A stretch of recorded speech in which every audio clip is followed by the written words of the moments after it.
네, 안녕하십니까. 자바 프로그래밍 응용 8주차 수업 진행해 보겠습니다. 이번 주차의 큰 주제는 패키지와 임포트 그리고 모디파이어의 세 가지 부분을 설명을 드려보도록 하겠습니다. 실습을 열심히 하고 계신가요? 지금 여러분들이 실습 부분이 꽤 많이 필요할 것 같은데 그 실습 부분들 잊지 마시고 직접 한번 해보시고요. 질문들을 좀 해주시기 바랍니다. 질문이 좀 많이 나와야 되는데 의외로 질문이 없는 부분 조금 좀 아쉽고요. 여러분들 코드를 작성하시면서 모르는 부분 부끄러워하지 마시고 또는 이렇게 질문하는 거 꺼려하지 마시고 직접 질문을 해주시면은 제가 그거에 대한 답변을 드리도록 하겠습니다. 얼른 이 온라인 수업이 끝나고 오프라인 수업에서 만났으면 좋겠는데 아직까지는 결정된 바가 없습니다. 그래서 오프라인 수업이 진행될 때까지는 직접 실습을 좀 많이 하시고요. 제가 보여드리는 영상을 보시면은 코딩을 할 때 습관 같은 부분들이 좀 있어요. 근데 이 습관들은 오랫동안 개발자로 제가 지내올 때 생겼던 습관들인데 대부분의 개발자들이 비슷한 습관들을 가지고 있습니다. 그래서 여러분들도 큰 덩어리 안에서 안쪽으로 코드를 채워가는 그런 형태의 코드를 좀 잘 유심히 보시고 직접 따라해 보시기 바랍니다. 자, 그래서 이번 주차에는 지금 8주차 학습 내용 소개해 드릴 거고요. 그리고 7주차 과제 풀이, 그리고 패키지, 임포트, 그리고 제어자에 해당되는 모디파이어, 접근 제어자 중에 하나거든요. 그러니까 모디파이어가 접근 제어자만 있는 게 아니고 그 이외의 다른 제어자들, 기타 제어자들도 살펴보도록 하겠습니다. 한 파트에서 딱 끝날 수 있는 분량이 아니고 다른 파트와 연관이 지어서 설명이 돼야 되는 부분이 많기 때문에 여러분들이 좀 유심히 잘 봐주셔야 될 것 같습니다. 자, 1교시 진행을 해보면요. 이제 일단 과제 풀이하고 학습 내용 소개해 드릴 텐데 학습 내용 먼저 좀 봐드리겠습니다.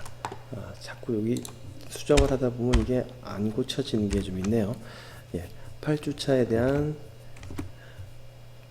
학습 내용을 소개해 드리면은 물론 우리 주차는 9주차죠.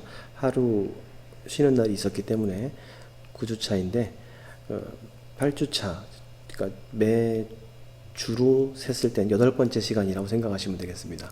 그래서 패키지에 대한 얘기를 하게 될 텐데요.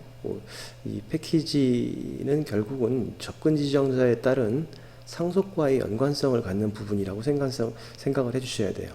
그래서 정보 은닉의 부분에 약간 저 아래쪽에 있는 모디파이어, 접근 제어자와 연관성을 갖게 된다. 그리고 패키지만 구성을 했을 때 그 패키지들을 어떻게 관리할 것인지에 대한 얘기도 기억을 해 주셔야 될 부분입니다.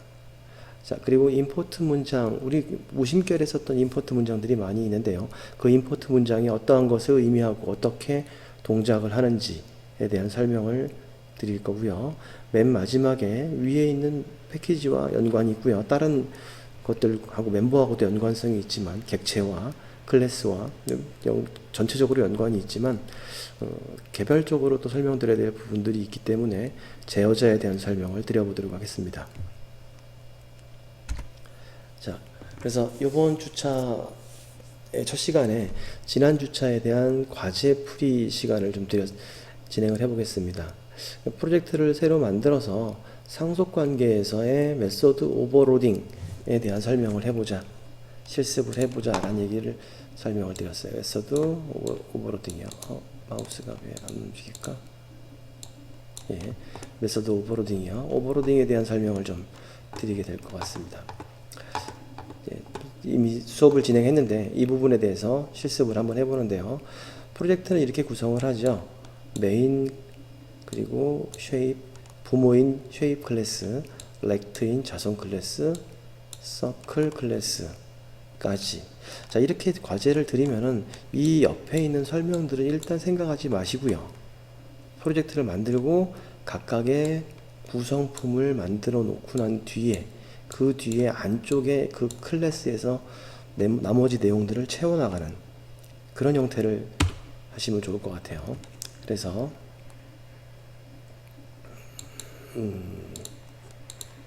자, 제가 이렇게 불편하네요. 자, 1교시에서 과제풀이 부분을 드렸는데 제가 드리는 게 자, 프로젝트를 구성을 할 때 먼저 만들자. 자바 프로젝트 만들 거고요. 거기서 우리가 해야 될 거 홈워크 7인가요? 예, 아마도 7이 되게 7주차니까요. 홈워크 7으로 구성을 해보고요. 그리고 난 뒤에 피니시. 자, 이건 또 그레이트입니다. 아마 이게 저창이 안 뜨는 이클립스를 사용하시는 분들도 많을 겁니다. 이게 실습실에서 나오는 거는 저거는 좀 구버전, 예전 버전이기 때문에 나타나는 현상이라고 생각하시면 되겠습니다. 자, 그러면 홈워크 프로젝트를 만들었고 제가 만들고자 하는 클래스 4가지 먼저 구성을 하셔야겠죠. 클래스 프로젝트 메인 클래스이고 메인 함수를 포함한 계속 동일하게 하고 있죠. 메인을 만들었고요. 자, 부모를 만들고 난 다음에 자손을 만들게 되겠죠. 따라서 부모 클래스를 먼저 만들겠습니다. 클래스 shape 클래스 모든 것의 조상 오브젝트를 가지고 있죠. 자, 피니시 shape 클래스가 만들어졌고요. 이 안에 채워 넣어야 될 멤버들은 일단 신경 쓰지 마시고 자, 다시 클래스를 추가로 만들겠습니다. 서클 클래스를 만드는데 부모 클래스는 그쵸, 쉐입 클래스가 되겠죠. 브라우저를 통해서 사용하셔도 되고요. 쉐입 클래스 그러면 홈워크에 쉐입이 보이실 겁니다. 보이시죠? 요거 선택하시고 오케이. 아니면 직접 쉐입. 같은 패키지 내기 때문에 앞쪽에 무엇점 이런 게 안 붙습니다. 자, 피니시 하시면 extend shape한 서클 클래스를 만들 수 있죠. 그쵸? 이렇게 만들어지고요. 그 다음에 렉트 클래스를 만들자 라고 얘기했습니다. 원래는 렉트 클래스가 기존 시스템 클래스로 존재를 해요. 그래서 이름을 바꾸시는 게 좋겠는데 일단 이해를 돕기 위해서 우리 그 패키지 내에 렉트 클래스를 만들겠습니다. 예. 자, 렉트 그리고 요 안에서는 shape 부모를 상속받는 클래스를 만들겠습니다. 피니시. 총 4개의 클래스가 이렇게 만들어지게 되겠죠. 자, 그 뒤에 채워 나가는 거를 얘기를 하겠습니다. 자, 그래서 설명을 과제의 내용을 보니까 프로젝트 메인에서는 렉트하고 서클 타입의 변수를 만들자, 인스턴스를 만들자. 그리고 그 인스턴스를 통해서 각각의 드로우 함수를 호출해 주자 라고 말을 했습니다. 자, 근데 이 드로우 함수는 부모가 가지고 있는 드로우 함수를 상속을 받는 형태를 말을 했습니다. 자, 그러니까 굳이 한다라면 여기서 메인에서요. 프로젝트 메인에서 우리가 서클 타입의 C는 서클 객체 하나 만들고 그리고 렉트 타입의 R 객체 이런 식으로 객체를 만들고 난 뒤에 C와 R 객체의 인스턴스의 함수, 메소드들을 호출해 주자 라는 말을 한 게 첫 번째 문제였고요. 근데 아직 함수가 없으니까 호출할 수 없겠죠. 자, 상속관계에서 부모가 가지고 있는 public void의 draw 라는 함수를 만들어 놓고 여기서는 단순하게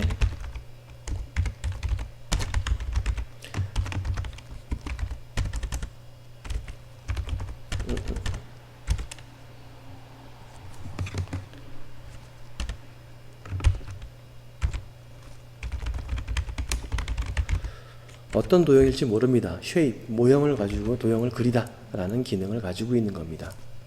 그렇죠? 자, 과제에서 조상은 드로우 메소드에 도형을 그리다 라는 문장이 출력되는 기능을 가지고 있게 하겠다 라고 말을 했습니다. 그러면은 이 C도 R도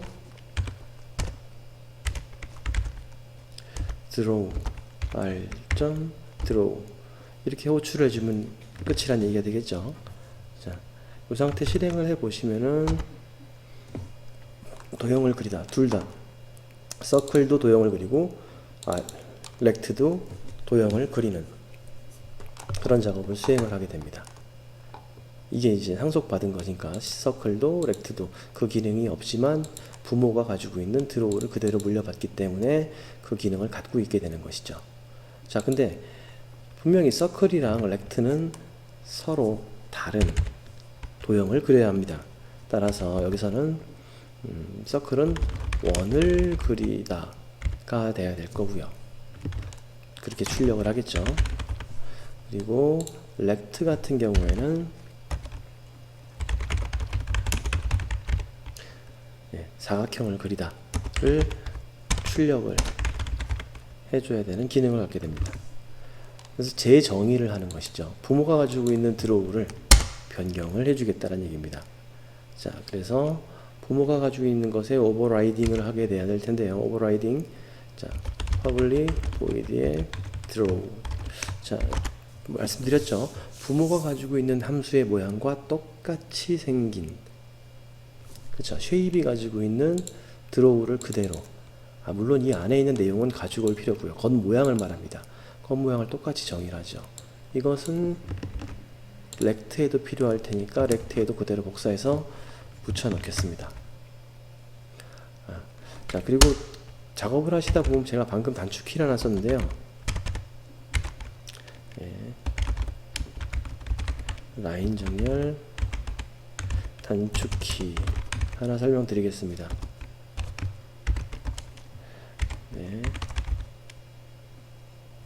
컨트롤 쉬프트 F를 눌러주시면요. 이게 뭐 하는 거냐면, 만약에 이렇게 정렬이 이렇게 틀어져 있다. 그럴 때는 컨트롤 쉬프트 F를 누르면은 줄맞춤을 자동으로 해줍니다. 전체 줄맞춤을 해줘요. 꽤 유용한 기능이니까 단축키 잘 사용을 하시기 바랍니다. 작업을 하시다 보면 이렇게 들여쓰기가 잘못되어 있는 코드들이 많은데, 이런다고 코드가 동작을 안 하는 건 아니지만 프로그래머가 코드를 읽기가 굉장히 어려워집니다. 그래서 들여쓰기 꼭 잘 지켜주시길 바랍니다. 자, 됐죠? 그래서 이렇게 설명을 좀 드려보도록 하고, 잠깐만요. 자, 그러면 여기서 서클은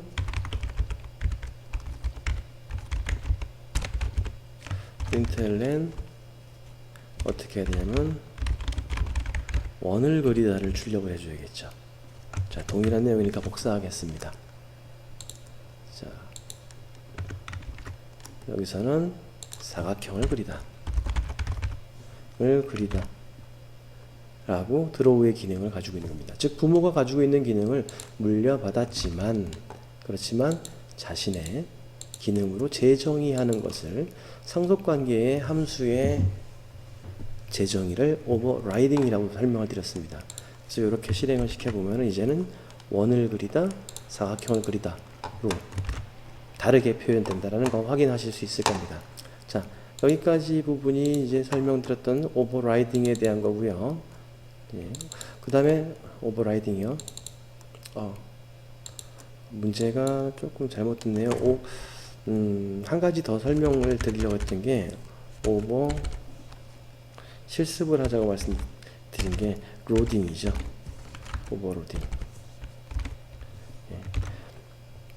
즉, 부모가 가지고 있는 것들 함수를 똑같은, 매개 변수도 똑같은 형태로 재정의한 것을 오버라이딩이라고 했다면, 그렇죠? 오버라이딩을 했죠.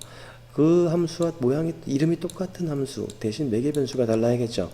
이런 함수를 오버로딩을 만들겠다. 쓰다 보니까 서클에서 나도 또 다른 드로우가 필요해. 라고 해서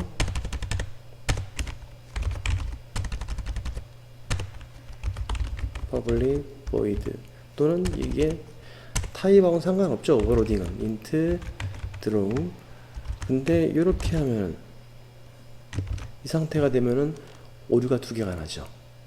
그러면서 뭐라고 나오냐면 duplicate, 한 번 이상 정의돼서 충돌이 일어나는 것이죠. duplicate method draw in type circle. 서클 안에 draw라는 메소드가 두 개가 있다, duplicate 됐다 라고 말을 하고 있는 겁니다. 그래서 이건 언제 오버라이딩을 두 번 하려고 하는 것이고요. 이 함수를 다시 오버로딩을 한다는 것은 매개 변수가 달라야겠죠. 스트링 타입의 str 뭐 이런 식으로 하면은 오류가 나지 않습니다. 맞죠? 자, 그럼 저기 함수를 호출할 때 이제 내용은 이렇게 복사하겠습니다. 누가 str 플러스 가 원을 그리다. 뭐 이렇게 출력을 또 재정의할 수 있다는 겁니다. 즉 오버라이딩 된 것을 다시 오버로딩을 한 것이죠. 무슨 말인지 이해되십니까? 자, 그러면 자 호출을 할 텐데요. 이번에는 C에는 드로우가 하나가 있는 게 아니고 C.드로우 할 때 보니까 예시로 보여주는 함수가 두 개가 나오고 있습니다. 메소드가 두 개가 나오죠. 첫 번째 것은 서클에 오버라이딩 된 드로우, 두 번째 것은 오버로딩한 드로우, 두 가지가 만들어지게 되는 겁니다. 자, 그럼 아래 거를 호출해 보겠다는 얘기죠. 네. 드로우하고 밑에 있는 것은 이름을 주기로 했으니까 여기다가 홍길동이라는 매개 변수를 주면서 호출을 해주게 되면은 서로 다른 함수를 호출해 주고 있는 것이죠. 그렇죠? 서로 다른 함수를 호출을 하고 있습니다. 서클에서 오버라이딩, 오버로딩 된 함수를 호출을 해주게 됩니다. 용어적인 차이점이 있는 것이지 여러분들이 함수를 재정의했다라는 의미는 거의 같을 거예요. 근데 오버라이딩과 오버로딩의 규칙은 기억을 하셔야 될 부분이죠. 그렇죠? 이렇게 해서 메인에서 오버로딩한 것을 각각 원래 서클에다 하나 하겠죠. 근데 전 시간 관계상 서클 쪽은 정의하지 않겠습니다. 그래서 오버라이딩 하나만 있는 상태고 현재 코드에는요. 이제 서클에 오버라이딩과 오버로딩 두 가지 코드가 있습니다. 그리고 오버로딩 함수의 인자값은 스트링 타입의 변수를 주자. 그리고 홍길동과 같은 이름을 전달해서 홍길동이 원을 그린다 라고 출력을 하게 되는 겁니다. 그래서 오버라이딩, 오버로딩 함수를 호출을 해 주시면 된다는 것이죠. 많이 쓰여지는 기술이기 때문에 이 부분은 여러분들이 반드시 숙지를 하고 계셔야 될 부분입니다. 다 정의되셨나요? 그래서 뭐 마저 해본다라면 이쪽에도 이제 오버라이딩을 한다라면 public void에 draw string의 str 뭐 매개 변수의 이름이니까 여러분들이 원하시는 것을 지어주시고요. println 해서 str 이 사각형을 그린다. 뭐 이런 식으로 출력을 해준다는 것이죠. 자, 이제 이해되시죠? 만약에 근데 드로우 하기 전에 또는 이쪽 위쪽 드로우 하기 전에 부모가 가지고 있는 드로우의 기능을 실행을 하겠다 라고 한다면 여기서 만약에 드로우 이렇게 호출을 해주게 되면요. 누구를 호출하는 겁니까? 자, 드로우 안에서 드로우 함수를 호출했습니다. 그럼 이 함수를 호출해 주죠. 자, 이클립스에서 표시가 됩니다. 색상 값으로 같은 함수를 선택했을 때 같은 영역으로 마킹이 되면서 표시가 된다는 걸 확인하실 수 있을 겁니다. 즉 이렇게 되면 자신이 재정의한 것을 호출하게 되는 것이기 때문에 위에서도 마찬가지죠. 드로우 이렇게 호출을 하면은 자기 스스로를 호출하는 형태가 돼버린다는 얘기입니다. 근데 부모가 가지고 있는 것을 호출하겠다 라고 하면 그쵸, 슈퍼라는 키워드를 이용해서 슈퍼의 draw 이렇게 호출해주면 부모의 일을 하고 난 뒤에 자신이 재정의한 일을 수행한다. 다 이해되시죠? 이게 이제 슈퍼에 해당됐던 거고, 뭐 디스 키워드 같은 경우는 자신 객체를 참조하는 참조 변수라고 말씀을 드렸습니다. 슈퍼는 부모 객체. 자, 이 슈퍼 객체 같은 경우 제가 혼돈하지 말라고 말씀드렸던 것 중에 하나가 다른 언어인 비교 대상 중에 C++ 언어 같은 경우에는 객체 지향 언어지만 슈퍼라는 키워드가 존재하지 않습니다. 예, 부모를 참조하기 위해서는 콜론을 두 번 사용하는 참조 연산자를 사용을 하게 돼 있어요. 그래서 이 방법이 좀 차이가 있다는 것을 여러분들이 꼭 기억을 하시고 작업을 해 나가셔야 될 겁니다.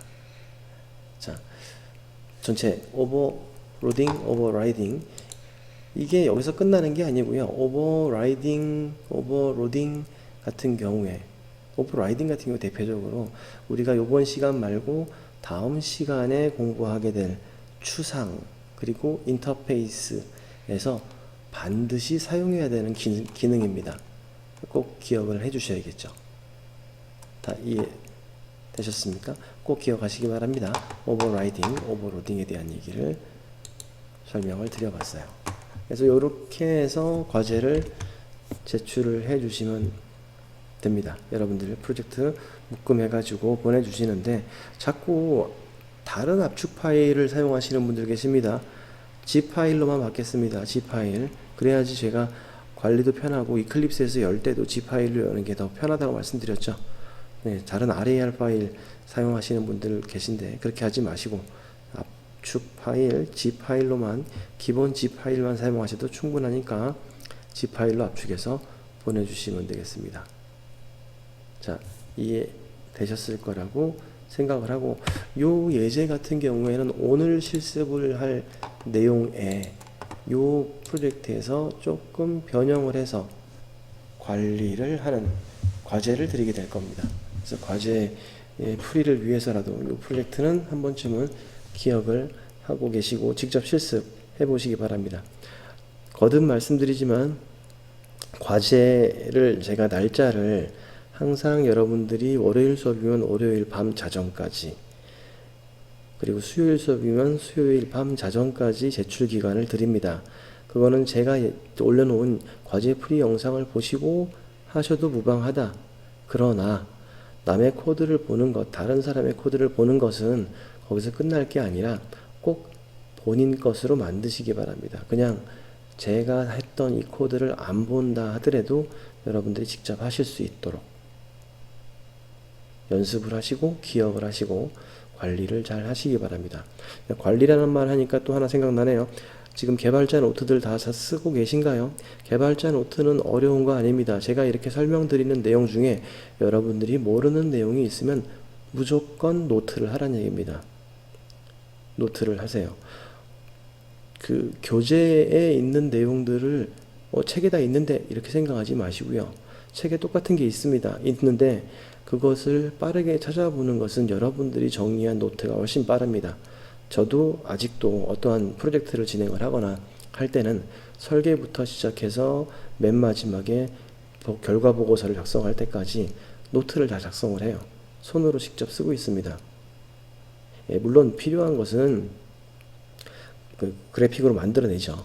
컴퓨터 그래픽으로 만드는데 그런 부분들 이외에 메모에 해당되는 부분들은 직접 손으로 작성한 노트를 관리하시는 게 보다 프로그램을 공부하는데 더 좋은 습관이 될 겁니다. 잊지 마시고 저희 오프라인으로 만나는 날 모두들 본인이 가지고 있는 개발자 노트를 다 가지고 오시기 바랍니다. 조심스럽게 예측해 보건대 6월에는 진행이 되지 않을까 싶습니다. 6월에는 전면적으로 좀 진행을 해서 오프라인 수업이 이루어지지 않을까라는 생각을 해보는데 그때 가서 또 상황을 봐야겠지만 그때 여러분들은 반드시 개발자 노트를 가지고 오셔야만 합니다. 이거 급하게 그때 가서 만드시려면 힘들어요. 자, 개발자 노트에는 모르는 내용들 설명 다 달려야 되고요. 그리고 여러분들이 한 과제에 해당되는 코드가 모두 다 인쇄되어서 붙어 있으셔야만 합니다. 지금 학기 시작할 때 말씀드렸던 부분이죠. 꼭 관리하시기 바랍니다. 자, 그래서 1교시는 여기까지 진행을 해서요. 1교시는 여기까지 진행을 하고 2교시의 패키지와 임포트에 대해서 수업을 진행해 보도록 하겠습니다.